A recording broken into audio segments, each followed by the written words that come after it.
नमस्कार, मैं दानिश संसार और आप देख रहे हैं पीआरबी। हमारे साथ बातचीत करने के लिए एडवोकेट भानु प्रताप जी हैं, जो कि सुप्रीम कोर्ट के वरिष्ठ वकील हैं। ईवीएम के खिलाफ एक तरह से जंग छेड़ दी है। लगातार चेहरा के तौर पे देखे जाते हैं कि भानु प्रताप जो पहले हैं, जिन्होंने ईवीएम के खिलाफ बोलना शुरू किया, ईवीएम के विरोध करना शुरू किया। और आपका भी प्रयास है कि यूपी हो और तमाम जगह ईवीएम से चुनाव ना होकर बैलेट पेपर से जो पुराना तरीका था उससे चुनाव हो। ये प्रक्रिया कहाँ तक पहुंचा, जनता जानना चाहती है। निश्चित रूप से ये प्रक्रिया लगातार बढ़ रही है और हमें काफी संख्या में लोग, जो हमने फॉर्मा एक निकाला है, फॉर्मेट जो हमने निकाला है, उस फॉर्म पे सिग्नेचर करके लगातार जगह जगह से लोग हमें भेज रहे हैं। और मुझे उम्मीद है कि जैसे मैंने कहा था कि अगर उत्तर प्रदेश की बात करें तो यहां पे तकरीबन 15 से 16 करोड़ मतदाता हैं और पूरे 5 राज्यों में जो चुनाव हो रहा है तकरीबन 18 करोड़ मतदाता उसमें लगभग हैं। तो मेरा मानना यह है कि इनमें से अगर 9 करोड़ लोग भी, मतदाता भी साइन करके हमें दे देते हैं तो निश्चित रूप से हम सुप्रीम कोर्ट के सामने ये सारी चीजें रख के और उससे ये कह सकते हैं कि भाई इतने करोड़ लोग नहीं चाहते, 9 करोड़ लोग नहीं चाहते कि चुनाव जो है उत्तर प्रदेश में इन 5 राज्यों में जो ईवीएम से कराया जाए, तो आप क्यों करा रहे हैं। इसके अलावा जो हमारा टारगेट है ईवीएम के माध्यम से, हम पूरे देश में हम ये चाह रहे हैं कि पूरे देश में लगभग 90 करोड़ मतदाता हैं। तो वो 90 करोड़ जो मतदाता हैं उनमें से कम 50 करोड़ मतदाता इस हमारे चुनाव जो हस्ताक्षर अभियान है इसमें हमारा साथ दें। अगर इसमें से हमें 30-40 करोड़ भी मतदाता जो हैं साइन करके दे देते हैं तो निश्चित रूप से हम सुप्रीम कोर्ट के सामने इस बात को रखेंगे, क्योंकि हमारे पास कोई आधार होगा, कोई बेस होगा। आज की तारीख में हम कैसे लड़ें? आज की डेट में यह संभव है कि मोदी सरकार में ईवीएम को रोक पाना आज की डेट में संभव है? देखिए, संभव सब कुछ, हस्ताक्षर कितना भी करा लिया, नहीं, सब कुछ संभव है। मोदी सरकार क्या है, मोदी सरकार की औकात ही क्या है। मोदी सरकार की तो टांगे कांपती हैं, सच में नहीं बता सकती। अगर आप देखें, पूरे देश को आप बेच रहे हो, पूरे देश को बेचते हुए आप ये भी नहीं कह पा रहे हो कि हम देश को बेच रहे हैं। उसके लिए भी अलग अलग शब्द जो है मोनेटाइजेशन करके, आप जो है नेशनल मोनेटाइजेशन पाइपलाइन करके आप उसके लिए शब्द, अरे आप में अगर दम है, हिम्मत है, जब देश को बेच रहे हो तो कहो ना 56 इंच का सीना है कि हम देश को बेच रहे हैं, जो रोक सकता रोके। नहीं कह सकते ना। तो मोदी सरकार की औकात क्या है और मोदी की ही औकात क्या है, ये तो सारा सब कुछ जो है टांगे इनकी कांपती हैं सच से। तो इसमें कोई ऐसी बात नहीं कि मोदी के रहते हुए नहीं रुक सकती।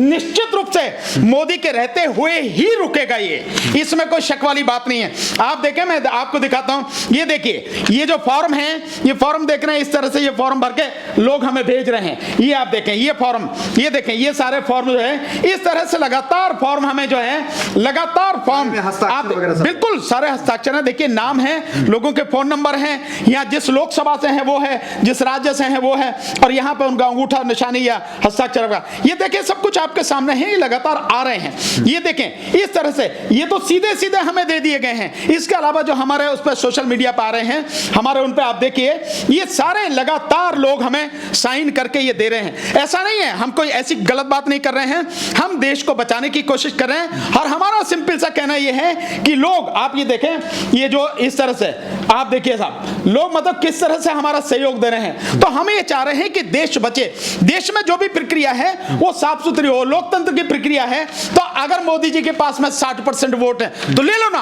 बैलेट पेपर से चुनाव कराओ, 60% वोट ले लो आप। कहां किसी को दिक्कत है?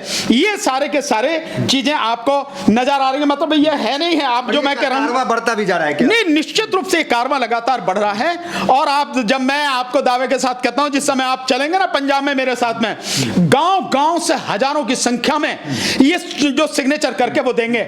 मैं अगले महीने मेरा प्रोग्राम है वहां जाने का, और ये सारा सब कुछ आप देखेंगे।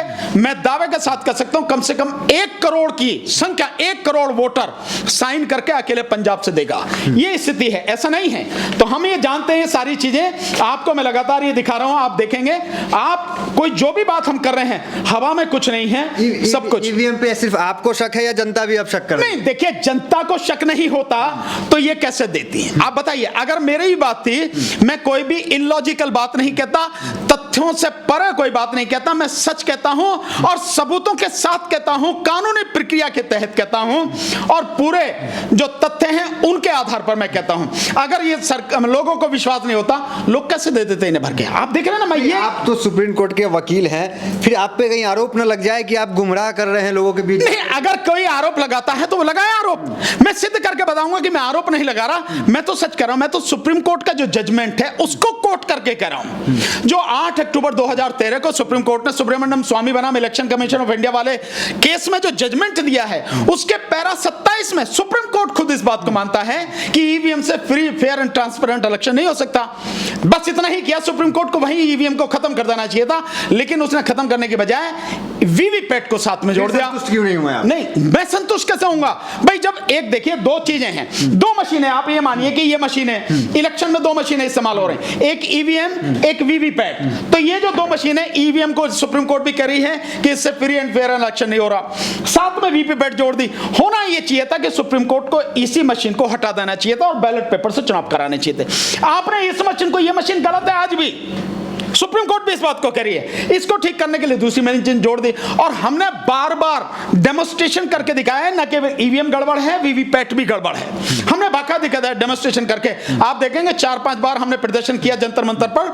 हमने जो इंजीनियर हैं, हमारे गुजरात के साथी इंजीनियर हैं, दिल्ली के साथी इंजीनियर हैं, तमिलनाडु से जो हमारे साथी इंजीनियर हैं, उन्होंने सबने दिखाया बाकायदा कि ईवीएम में किस तरह से गड़बड़ी है। ये सारी चीजें तो मैं सबूतों के आधार पर कह रहा हूं, और मैं इसीलिए कह रहा हूं कि जब दो मशीनें एक गड़बड़ है तो आधा इलेक्शन तो गड़बड़ है ही, है या नहीं है? तो इसलिए जो है मेरा कहना है, इन मशीनों को हटा के केवल बैलेट पेपर इस्तेमाल किया जाए, ताकि आम जनता, जो अनपढ़ से अनपढ़ व्यक्ति है, वो व्यक्ति भी उसको ये पता हो और उसके लिए निश्चित हो कि उसकी वोट गलत जगह नहीं जाएगी, जिसको वो दे रहा है, जिस व्यक्ति और पार्टी को, उसकी वोट वही। आप चाहेंगे कि आपके इस अभियान में विपक्षी पार्टी भी आपका साथ दे? मैं तो कह रहा हूं हर किसी को साथ देना चाहिए, विपक्षी पार्टी नहीं। इस अभियान में तो जो बीजेपी के जो लोग हैं, निष्पक्ष विचारधारा वाले जो भी लोग हैं, उन लोगों को भी इस अभियान में साथ देना चाहिए, क्योंकि आज नहीं तो कल इसका नुकसान उन्हें भी होगा। ये मान लीजिए आप, आज नहीं तो कल नुकसान होगा। मतलब अभी आप मानते हैं कि अभी फायदा हो रहा है उन्हें? निश्चित रूप से फायदा हो रहा है। अच्छा। निश्चित रूप से उन्हें फायदा हो रहा है भाई, फायदा हो रहा है तभी वो ईवीएम को लागू किए हुए हैं। हटाते क्यों नहीं अगर आप इसको, आपको फायदा नहीं है और ये सब कुछ सही है?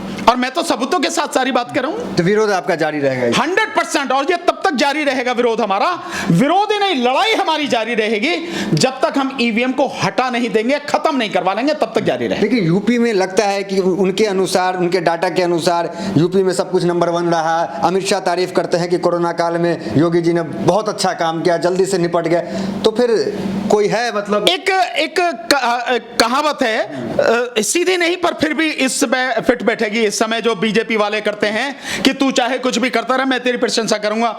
जो स्टेट वाला है वो सेंटर की प्रशंसा करता है, सेंटर वाला स्टेट की करता। तो कहते हैं ना, अंधा बांटे रेवड़ी फिर अपने दे। तो यानी तारीफ भी करनी है तो अपनों की करो, चाहे वो कितनी भी कर रहे हो। किस चीज में नंबर 1 है यूपी?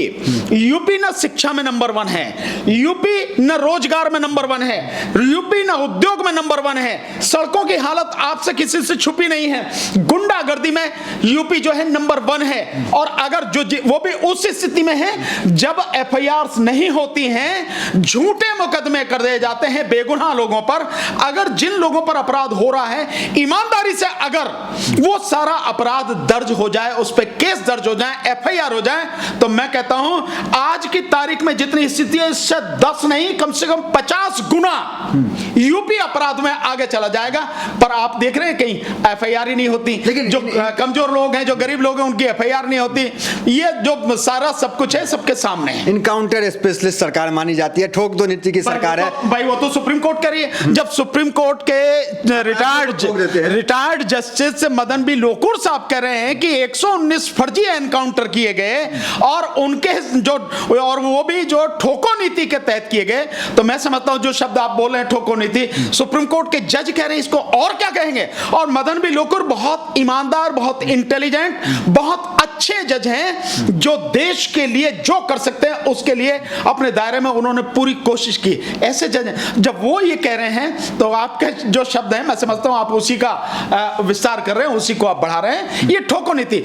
लेकिन एक बात सोचनी चाहिए, एक योगी का, एक सन्यासी का चोला पहनकर आप ठोको नीति की बात कर रहे हैं। कम से कम अपने अंदर झांक के देखना चाहिए, क्या ये आपके उसी स्वरूप के अनुरूप है जो आप दुनिया को दिखा रहे हैं, या आपके हाथी के दांत कुछ और, दिखाने के कुछ और, खाने के कुछ और है, या यूं कहो कि आप बगला भगत हैं। बगला को देखा ऊपर से बहुत बढ़िया लगता है, बहुत खूबसूरत लगता है और ऐसे शांत होता है, लेकिन मौका आते फट से मछली को निगल जाता है। तो यही सारी चीजें दिखाने के लिए आप बहुत खूबसूरत हो बाहर से, लेकिन अंदर से आपके दिमाग में गंदगी ही है, अंदर से आपके दिमाग में लोगों के प्रति ईर्ष्या ही है और हिंसा ही हिंसा भरी हुई है। और कोई भी सच बोले उसकी आप जुबान बंद करना चाहते हैं, उसका गला दबाना चाहते हैं। लेकिन बीजेपी के फायर ब्रांड नेता तो माने जाते हैं, हिंदू छवि के नेता हैं, दूसरे स्टेट में उन्हें जिम्मेदारी मिलता है चुनाव को जिताने का, तो यहाँ पे उनका तो प्रभाव पूरा होगा। जिम्मेदारी दूसरे स्टेट में